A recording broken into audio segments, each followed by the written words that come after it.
আমি সবসময় আছি ভাই তোমার সাথে। আমিও তোমার সাথে সবসময় থাকবো দিদি।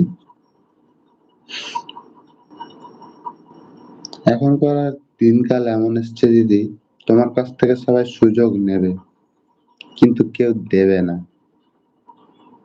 সবাই তোমাকে কথা মানে বলবে, "হ্যাঁ, আমি এটা করবো, আমি ওটা করবো।" তোমার সাথে ইয়ে করো, সব করবো। কিন্তু সবাই সমান ইয়ে করতে পারে না।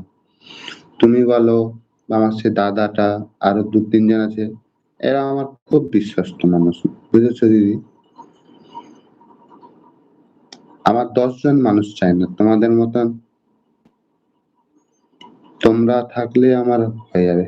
তোমরা ২-৩ জন থাকলেই আমার হয়ে যাবে। আমার বেশি জন ওরকম চাই না। দুষ্টু গরুর থেকে ২ টো গরু ভালো থাকবে, সেই গোয়ালটা অনেক ভালো। আমাকে সবাই ঠকায়।